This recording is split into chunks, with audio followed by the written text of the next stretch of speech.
Hello mga kabibig! Welcome back sa ating bagong YouTube channel. Ito ang pinakamaingay ng YouTuber sa balat ng YouTube.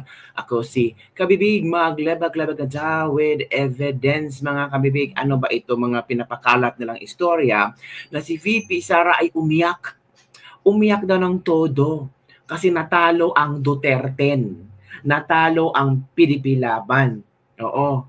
Yung sa PDP Laban, ang nakapasok lang si Bongo at saka si Bato de la Rosa. Kasama yung additional na si Camille Villar at si Amy Marcos. Pero yung original na dapat yung siyam or sampo na Duterte ay hindi talaga nakapasok mga kabibig. Kaya itong mga taong ito, yung mga chismosang palaka, ay nagpakalat ng chismis na si VP Sara daw ay umiyak, nagwala, nagsigaw-sigaw dahil hindi matanggap na talo siya at tinalikuran siya ng sambayanang Pilipino. Ang tanong, tinalikuran nga ba? Or bulag lang kayo sa katotohanan? Yung mga ibang inendorso ni VP Sara nanalo. Yung sa Quadcom, yung mga kongresista na kung ano-ano mga pinagsasabi na kay VP Sara, yung iba natalo. It means, yung nakuhang boto ni Bongo, ilan ba yan? 22 million or 20 million? Yan ba ang sinasabing iniwan si VP Sara na mga supporters niya? Hindi. Mali kayo. Kaya nga may statement na pinalabas si VP Sara bago siya husgahan ng maraming alam yun na, yung nagsasabi na malakas pa rin ang loyalista. Malakas ang loyalista. Sino ba ang tapuan? Bongo. Dapat sana kung malakas ang loyalista at Marcos supporters at Romualdez supporters, dapat nag number 1 si Ping Lacson, si Soto, or pasok yung lahat ng alyansa. Hindi eh. Hindi niya nakuha yung yung kompletong listahan na manalo kayo. Number 1 nga si Bongo. So hindi malakas ang loyalista. Walang power ang loyalista. So ito kasi ang statement ni VP Sara. So i-share ko sa inyo ha. Kasi I think mali yung pagka-interpret nila sa post ni VP Sara, sa statement ni VP Sara after nang malaman kung sino ang nanalo. Ito. Mga kababayan, sabi ni VP Sara, basahin ko mga kabibig ha. Mga kababayan, I acknowledge the results of the election and express my deep gratitude to all the supporters who stood with us throughout this journey. While the outcome was not what we had hoped for, our commitment to the people remains unwavering. We will continue to hold the government accountable, advocate for the issues that matter, and work tirelessly to serve as a strong and constructive opposition. So ngayon, opposition na si VP Sara. Hindi na siya BBM administration. Opposition na siya. So siya na yung pinakamalakas na opposition. Kasi nagsabi ang kakamping na sila daw yung malakas na opposition. Nandiyan na daw si Kiko, si Bam, si Risa Hontiveros. Oy talaga, bakit yung bayan muna lagapak yung party list ninyo, di ba?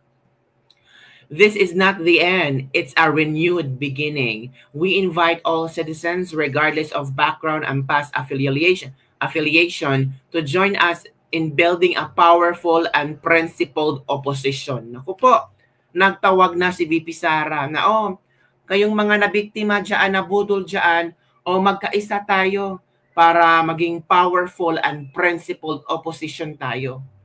Together, we can shape a future that is fair, inclusive, and just.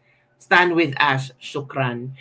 Nilabas ito ni VP Sara after nang nakita na niya kung ano ang kahinatnan ng mga Duterte at alam na niya ang mangyayari mga kabibig. So, para naman iwas gulo, iwas mga kung ano-anong pinagsasabi nila na umiyak si VP Sara, sumigaw si VP Sara, humagulgol si VP Sara, hindi matanggap ni VP Sara, natalo siya, eto, naglabas agad siya ng statement. I think, after ng election, the day after the election, naglabas na siya ng statement para yung mga pa-epal, dyan, tumahimik na kayo. Yun ha. Si VP Sara ay ang strong opposition na ngayon. Naku, paano yan? Siya na, si VP Sara na ang tawag dito, sabi ng iba, siya na ang sabi sa pa ba, siya na ang nag-proclaim sa kanyang sarili na membro siya sa isang oposisyon laban sa gobyerno. Pero ang gusto niya, strong and constructive opposition. Ang problema dyan, kung magbibigay ng reaction si BP Sara sa nangyari sa Pilipinas or solusyon sa Pilipinas, or bigyan niya ng tawag dito, reaction yung mga problema ng Pilipinas, yung iba, ginagawa nilang sinasabi pa ni Claire Castro na ang malaking problema ng bansa ay si VP Sara. Hindi daw si BBM. O, agree ba kayo kay Claire Castro? Okay. On the other hand, mga kabibig, naglabas din ng media statement ang PDP Laban. Kahapon, kasi may napansin na ang PDP Laban. Sabi ng PDP Laban, real-time election data is non-negotiable. Ala. The Partido Demokratikong Pilipino is sounding the alarm. The Commission on Elections, COMELEC, is setting on election returns or ERs. It has been receiving ERs, yet the raw data remains stuck and released to the transparency server. Ayun pala ang nangyari, mga kabibig. Palagi nag-release ang ER ang COMELEC, pero yung mga yung mga raw data daw hindi pinapalabas ng COMELEC, hindi na-release sa transparency server. Ito pa, it begs to ask why the delay. This is a breach of public trust. Totoo. Filipinos shouldn't have to wait, wonder, and worry about what's happening to their votes. We've seen this before in previous elections where delays turned into doubts, and doubts eroded faith in our democracy. COMELEC must act now. Filipinos cannot accept vague explanations or more technical excuses. Filipinos' demand is simple. If there's a glitch, solve it immediately. Every minute these votes stay hidden, trust erodes. Shouldn't we demand a real-time transparency? Filipinos aren't asking for special treatment, just the basic right to see their votes counted as they happen, sans filters, delays, and excuses. Silence doesn't calm fears, but fuels them. To all Filipinos, this is not just the PDP's fight, it's yours too. Will we stay silent or demand answers? Ganon na lang ba tayo kana-eleksyon? Tahimik na lang, nagtatanong pero walang sagot? Panahon na para ipaglaban ang karapatan nating makita ang katotohanan. Ang boto natin ay boses natin. Hayaan ba nating mabulok ito sa dilim sa kawalang paliwanag?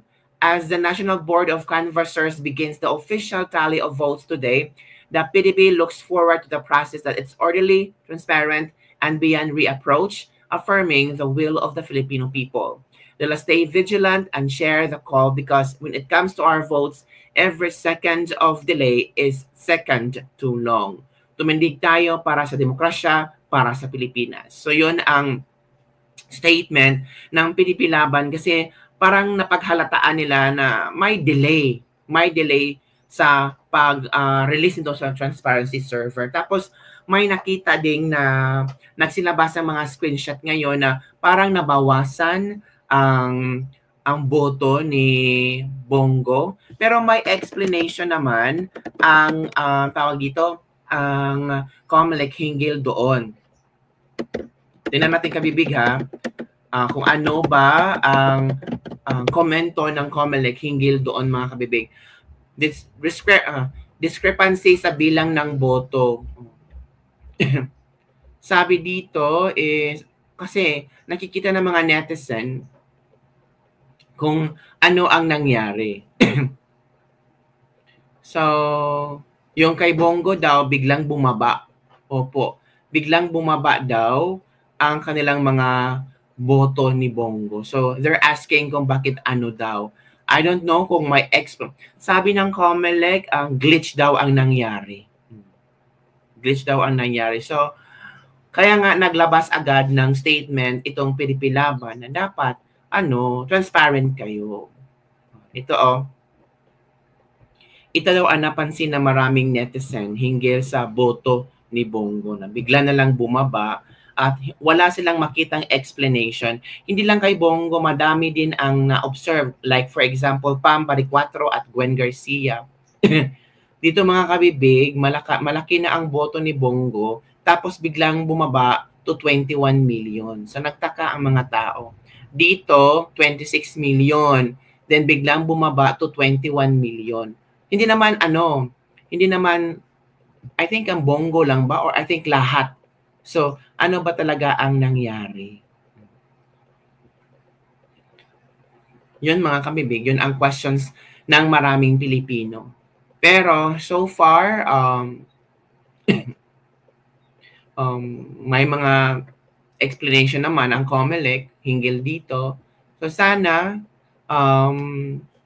malapit na yata matapos ang canvassing.